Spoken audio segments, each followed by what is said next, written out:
नमस्कार. आज आपल्याला 6, 7 आणि 8 मेच्या चालू घडामोडी बघायच्या आहेत बघा. लेक्चर सुरू करण्यापूर्वी एक न्यूज बघा.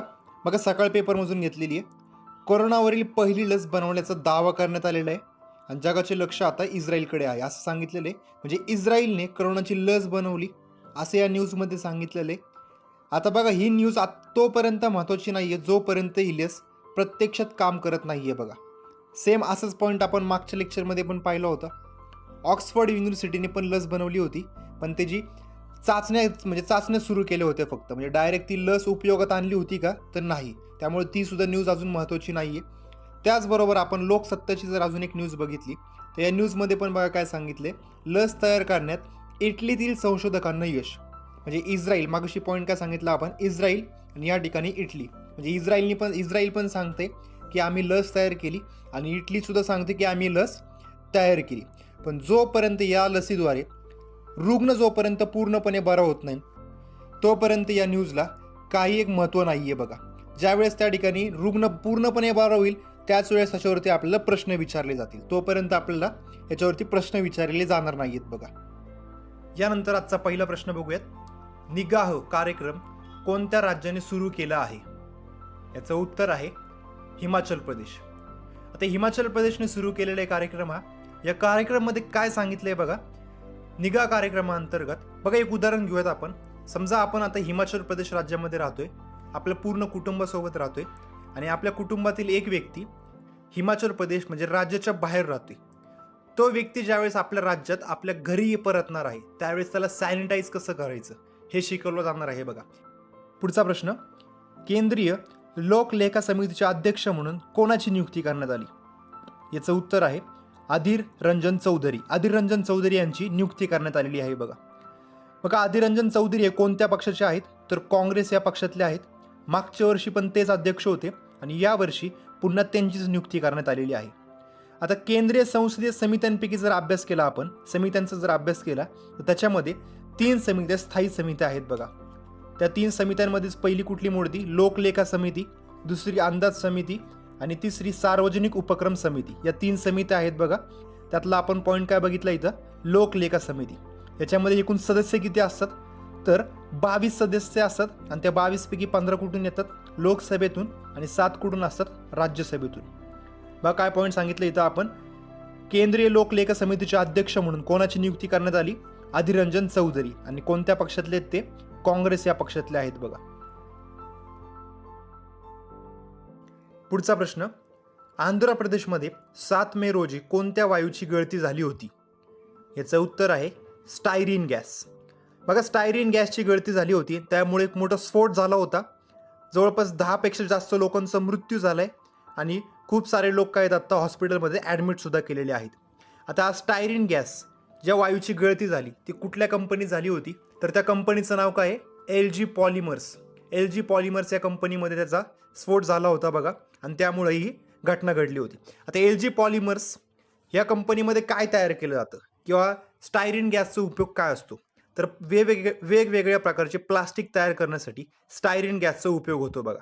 आता स्फोट अचानकमध्येच का झाला होता तर बघा, लॉकडाऊनमुळे सध्या ही कंपनी बंद आहे आणि बंद असल्यामुळे कामगार सुद्धा तिथं जात नाहीयेत. त्यामुळं लक्ष द्यायला कोण नव्हतं आणि त्याचमुळे काय झालं, अतिशय प्रमाणात हीट वाढली आणि हीट वाढल्यामुळेच काय झालं होतं, तो प्लांट डायरेक्ट ब्लास्ट झाला होता आणि ब्लास्ट झाल्यामुळेच काय झालं, तर गॅसची सगळी गळती झाली होती बघा. सेम अशाच प्रकारची एक घटना घडली होती, भोपाळ वायू दुर्घटना म्हणतो आपण. ती कधी झाली होती? 1984ला झाली होती बघा. आणि त्यावेळेस कोणत्या वायूची गळती झाली होती तर मिथाईल आयसोसायनाइड या वायूची गळती झाली होती बघा. पुढचा प्रश्न. पाकिस्तानी हवाई दलात पहिला हिंदू अधिकारी म्हणून कुणाची नियुक्ती करण्यात आली? याचं उत्तर आहे राहुल देव. तर बघा, राहुल देव कोणत्या पदावरती त्याची नियुक्ती करण्यात आलेली आहे तर जनरल डेप्युटी पायलट म्हणून त्याची नियुक्ती करण्यात आलेली आहे बघा. काय सांगितले प्रश्नामध्ये? पाकिस्तानी हवाई दल जे आहे त्या हवाई दलातील पहिला हिंदू अधिकारी म्हणून कोणाची नियुक्ती करण्यात आलेली आहे तर राहुल देव यांची नियुक्ती करण्यात आली. आणि कोणत्या पदावरती करण्यात आलेली आहे तर जनरल डेप्युटी पायलट म्हणून नियुक्ती करण्यात आलेली आहे बघा. पुढचा प्रश्न. केंद्र सरकार ऑपरेशन स्वदेश कशासाठी राबवत आहे? याचं उत्तर आहे परदेशी भारतीयांना भारतात आणण्यासाठी. आणि हे कशाद्वारे आणलं जाणार आहे, तर विमानाद्वारे.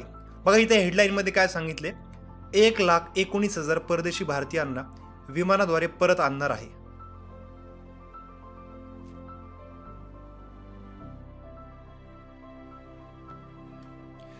पुढचा प्रश्न सुद्धा सेम असाच आहे बघा. ऑपरेशन समुद्र सेतू कोणी सुरू केले आहे? याचं उत्तर आहे इंडियन नेव्हीने सुरू केले. बघा आता इंडियन नेव्हीने सुरू कशासाठी केले, तर मालदीवमध्ये जे भारतीय 1,000 लोक अडकलेली आहेत त्यांना पुन्हा माघारी आणण्यासाठी हे ऑपरेशन राबवलं जाणार आहे. बघा आणि त्यासाठी भारताने 2 जहाजे सुद्धा पाठवलेली आहेत आणि त्या जहाजांची नावं काय सांगितली तिथं, जलश्वा आणि मगर ही 2 जहाजे काय करणार आहे आपण मालदीवमध्ये पाठवणार आहे. मगाचा प्रश्न बघा काय सांगितलं आपण, त्याच्यामध्ये सांगितलं होतं की ऑपरेशन स्वदेश कोणी सुरू केलं, केंद्र सरकारने. आणि त्या अंतर्गत काय केलं जाणार आहे, 1,19,000 परदेशी भारतीयांना विमानाद्वारे परत आणणार आहे. आणि आत्ताचा प्रश्न काय सांगितलं आपण, ऑपरेशन समुद्र सेतू कोण राबवते, इंडियन नेव्ही राबवत आहे. बघा पुढचा प्रश्न बघा, कोणत्या राज्याने आयुष कवच कोविड ॲप सुरू केले आहे?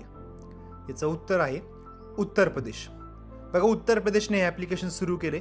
आता या ॲप्लिकेशनवरती आपल्याला कसली माहिती भेटणार आहे, तर आपली प्रतिकारशक्ती कशी वाढवायची याची त्याच्यामध्ये माहिती सांगितलेली आहे. बघा आता प्रतिकारशक्ती वाढवण्यासाठी काय काय उपाय केले जातील, तर घरगुती उपाय त्यासाठी त्या ठिकाणी सुचवले आहेत, फक्त घरगुती उपाय. आता घरगुती उपायांमध्ये काय काय आले, तुळस, तुलसी लिहिले बघा खाली, तुळस, क्लोव म्हणजेच काय लवंग म्हणतो आपण, सिनॅमन म्हणजेच काय सांगितलं तिथं, दालचिनी. या गोष्टींचा वापर करून आपण स्वतःची प्रतिकारशक्ती कशी वाढवू शकतो याची माहिती त्या ॲप्लिकेशनमध्ये दिलेली आहे. काय प्रश्न सांगितले बघा, आयुष कवच कोविड ॲप कोणी सुरू केलेले, तर उत्तर प्रदेशने सुरू केलेलं आहे.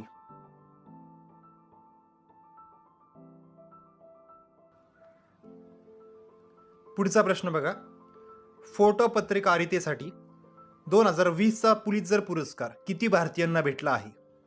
याचं उत्तर आहे 3 भारतीयांना. बघा चन्नी आनंद, मुख्तार खान आणि यासिन दार या 3 भारतीयांना भेटलेला आहे हा पुरस्कार.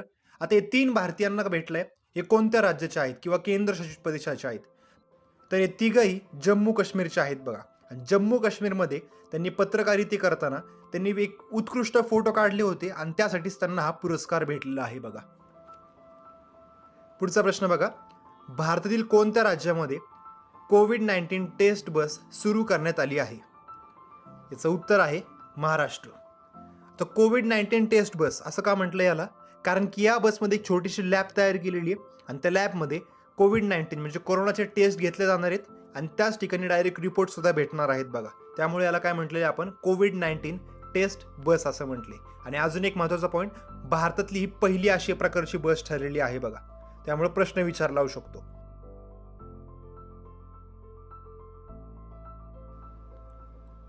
पुढचा प्रश्न बघा, जागतिक हात स्वच्छता दिन म्हणजेच काय, वर्ल्ड हँड हायजीन डे कधी साजरा केला जातो? याचं उत्तर आहे 5 मे. 5 मे रोजी साजरा केला जातो. आणि या वर्षीची म्हणजे 2020ची याची संकल्पना काय सांगितली आहे, तर save lives clean your hands अशी सांगितलेली आहे. बघा या वर्षी हात धुण्यासाठी प्रोत्साहन दिलं जात आहे, त्यामुळे सर्वात महत्त्वाचा पॉईंट ठरू शकतो हा आणि विचारला सुद्धा जाऊ शकतो. वर्ल्ड हँड हायजीन डे कधी साजरा केला जातो, तर 5 मेला साजरा केला जातो. बघा शेवटचा प्रश्न बघा, वर्ल्ड ॲथलेटिक्स डे केव्हा साजरा केला जातो? याचं उत्तर आहे 7 मे रोजी साजरा केला जातो. आणि हा दिवस पहिल्यांदा कधी साजरा केला होता, तर 1996ला पहिल्यांदा साजरा केला होता. यानंतर 2 महत्त्वाची न्यूज बघूयात. बघा पहिली न्यूज उत्तर प्रदेशची आहे. न्यूजमध्ये काय सांगितलं चेक करा. बघा उत्तर प्रदेशमध्ये जे काही रेड झोन आहेत, त्या रेड झोनमधील नागरिकांना आरोग्य सेतू ॲप्लिकेशन डाउनलोड करण्यास कंपल्सरी सांगितलं आहे. बघा प्रश्न बनू शकतो बघा याच्यावर सुद्धा, मी प्रश्नांमध्ये घेतला नाहीये पण सेपरेट पॉईंट घेतलाय, पण हा पण पॉईंट महत्त्वाचा आहे. परत एकदा रिपीट करू काय सांगितलंय बघा इथं, आरोग्य सेतू ॲप्लिकेशन डाउनलोड करण्यास कंपल्सरी करणारे पहिले राज्य कुठले, तर उत्तर प्रदेश. पूर्ण राज्यात कंपल्सरी केलेलं आहे का, तर नाही, फक्त रेड झोन एरियामध्ये कंपल्सरी केलेलं आहे.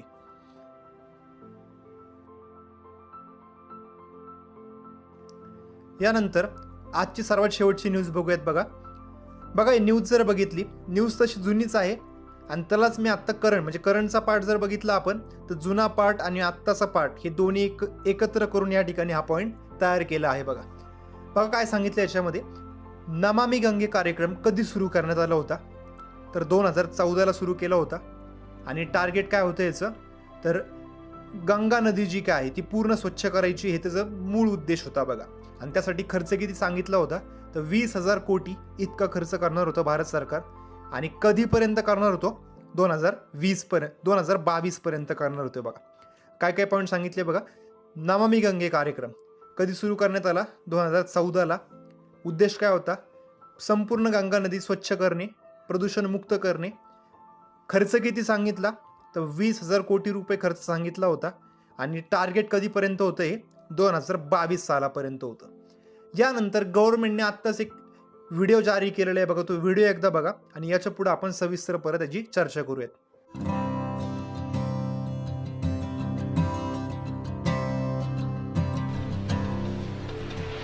कोरोना वायरस के कहर से बचने के लिए भारत में लागू लॉकडाउन के दौरान प्रकृति की सुंदरता साफ नजर आ रही है.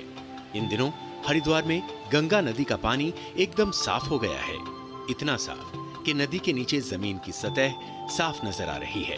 उत्तराखंड प्रदूषण नियंत्रण बोर्ड BHEL की PCRI एजेंसी द्वारा हाल ही में गंगा जल के देवप्रयाग से लेकर हरिद्वार तक नमूने एकत्रित करके प्रयोगशाला में जांच की गई, जिसके बाद ये पाया गया कि गंगा जल B श्रेणी से अब A श्रेणी में आ चुका है. जो पानी नहाने योग्य भी नहीं था, अब पीने योग्य हो चुका है. इसी संबंध में रुड़की के एक विख्यात तकनीकी संस्थान के शोधार्थी छात्र ईशांत शर्मा ने भी गंगा जल का परीक्षण करके बताया, इसमें TDS की मात्रा 72 के आसपास है तथा pH लेवल भी 8 के आसपास पाया गया है, जो भारतीय मानक ब्यूरो के उन मांगों को भी पूरा करता है जिसमें पानी को पीने योग्य पाया गया है. यानी भारतीय मानक ब्यूरो द्वारा पीने के पानी के लिए 500 TDS तथा pH लेवल 6.5 से 8.5 तक माना जाता है. इसमें TDS जो है इस समय 72 के आसपास आ रहा है, 73 72 के आसपास है. ये TDS जनरली RO वाटर जो हमारे घर में एक्वागार्ड लगा होता है उसमें आता है. पानी की गुणवत्ता में आया असर साफ दिखाई दे रहा है. वहीं हरिद्वार में रोजाना सैकड़ों श्रद्धालु पहुंचते हैं, लेकिन लॉकडाउन की वजह से इन प्रसिद्ध घाटों पर आवाजाही लगभग खत्म हो गई है. ऐसे में यहाँ पानी के स्तर में काफी सुधार आया है. या व्हिडिओमध्ये काय सांगितले शॉर्टमध्ये बघा. आत्ता सध्याला लॉकडाऊन आहे आणि लॉकडाऊनच्या काळामध्ये सर्व लोक काय आहेत, घरीच बसलेले आहेत. आणि त्यामुळे गंगा नदी काय झालेली पूर्णपणे शुद्ध झालेली आहे किंवा प्रदूषणमुक्त झालेली आहे. बघा आता इथं आपण किती सिंपल सांगू शकतो बघा, की घरी बसल्यामुळे काय झालेली आहे ना, गंगा नदी शुद्ध झालेली आहे. आणि आता इथं आपण नमामि गंगे कार्यक्रमाअंतर्गत किती खर्च करतोय, 20,000 कोटी खर्च करतोय. आणि टार्गेट पण कधीपर्यंत आहे, तर 2022 पर्यंतचं टार्गेट ठेवलेलं आहे. आणि इथं आत्ताच काय झालेलं आहे, 40-42 दिवस लॉकडाऊन ठेवल्यामुळे गंगा नदी पूर्णपणे शुद्ध झालेली. गंगा नदी शुद्ध करण्याचा किती सिंपल मार्ग होता बघा. आणि आपण काय करतोय, या ठिकाणी पूर्णपणे 20,000 कोटी खर्च करतोय आणि टार्गेट पण 2022 पर्यंत ठेवतोय. आणि या ठिकाणी काय झाले, 40-42 दिवस फक्त लॉकडाऊन ठेवून काय झालेलं, या ठिकाणी गंगा नदी पूर्णपणे शुद्ध झालेली. आता प्रश्न असं पडतोय की जे 20,000 कोटी खर्च करतोय आपण, त्याचं वर्थ आहे का नाही, खर्च करणं गरजेचं आहे का नाही आहे. तर बघा नमामि गंगे कार्यक्रमाअंतर्गत फक्त एवढं एकच उद्देश नाही आहे की त्या ठिकाणी फक्त गंगा शुद्ध करायची आहे.